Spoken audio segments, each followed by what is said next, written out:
How to make a pact with Lucifer. You stand at the threshold of a storm within. Your intention is a lantern, small, honest, and sharp. Name what you seek, not aloud, but like a vow to yourself. This is the opening, an inward inventory of fear and want. The world outside blinks, inside, a quiet answering hum begins. Preparation is not about objects but about clarity. You unburden your thoughts, sorting them into truth and desire. Remember why you came, not for power, but for knowledge of self. Let doubts be measured rather than denied, they are compass needles. In the silence, a silhouette of consequence draws near. The figure you imagine is both mirror and mask. It takes form from your longing and from the things you refuse. Treat this apparition as a teacher, not a tool to be bent. Ask yourself which parts of you will be traded, and why. A covenant is a language, learn its grammar in your head first. Invocation in this allegory is the act of naming. You summon in words that are honest, regret, hunger, ambition.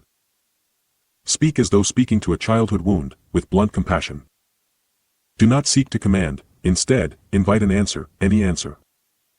Listen for replies that come as memories, dreams, or sudden insight. The pact becomes an agreement between your past and future. It is not a contract for others but a negotiation with yourself. You acknowledge debts owed, promises unkept, and fears unspoken. In this exchange you may barter illusions for clarity or courage. Decide which of those trades are worth the price of waking. Imagery fills the space, a ledger, a door, a shared breath. These symbols help you translate the intangible into story. Attend to them like a reader decoding an old, shakily written letter. Symbols are safe because they teach without prescribing action. They let you rehearse consequences before consenting. The invoker in this tale accepts paradox, hope that hurts and healing that demands. You will confront comforts that have ossified into chains. Call up the parts of yourself that have profit from the old bargains. Name them, thank them for their service, and tell them of new terms. True change asks for recognition rather than annihilation. When the imagined entity answers, it speaks not with commands but with questions. It returns your own desires rewoven into clearer form. Its replies test you, will you own the result or outsource responsibility? A pact that demands only obedience is a warning bell. Choose responses that increase agency, not diminish it. If temptation appears, study its texture, quick solutions, hollow glory. Temptation is often the loudest sign of where you still feel small. Measure the immediate gain against the slow loss of autonomy. Ask what will remain to you after the promise is fulfilled. A wiser bargain always leaves your core intact. The central exchange in this story is transparency. You declare what you will give, habits, illusions, excuses, openly. You accept what you might receive, consequences, labor, transformation. This mutual visibility prevents bargains from becoming betrayals. Contracts in the mind must be written in the ink of responsibility. Crisis is part of any deep transaction with the self. Expect a night of confusion when old comforts recoil like animals. Here the narrative tightens, fear and exhilaration braided together. Lean into the discomfort as if pushing through a narrow door. On the other side lies a new axis of possibility, not guarantees. Closure in the tale is not a seal but a settling. You mark the end of the ceremony with an oath to remain awake. This is not a promise to outcomes but to continual accountability. Record the lessons learned as if carving them into your own name. Let the ritual end where action begins, in steady, repeatable choice.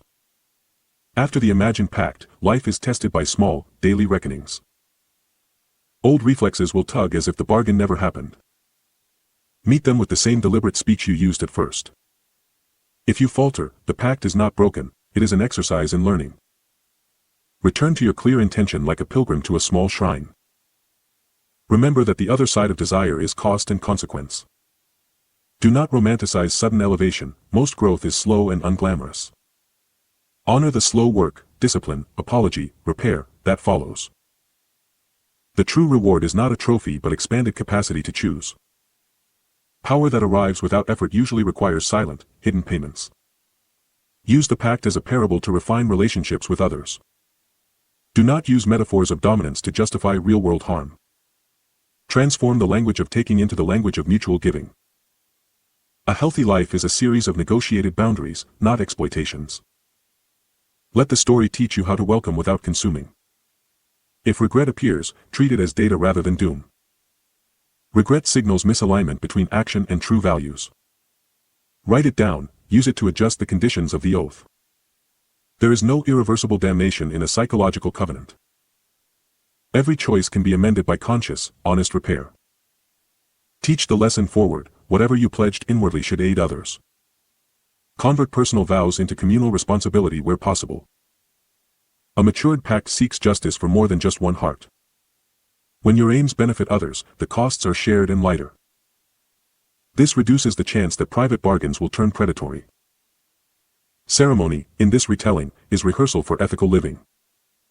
Ritual vocabulary helps you remember commitments during stress. But the practice that matters is waking up to consequences daily. Replace mystery with disciplined reflection, and mystery with humility. The magic here is the slow accumulation of accountable habits. Closure may be quiet, a morning you no longer tremble at choices. Or it may be noisy, a confrontation that clears a path for truth. Either way, let the ending be an invitation to practical change. You seal the story not with fear but with a pledge to keep tending. A real covenant is sustained by work, not by invocations. Finally, view the pact as a mirror, a test of your own sovereignty. Power borrowed without self-mastery becomes a debt you cannot repay. Choose being the author of your destiny over bargaining for shortcuts. If you must speak to shadows, let it be to learn from them, not obey. Walk forward with the light you forged, small, stubborn, and yours.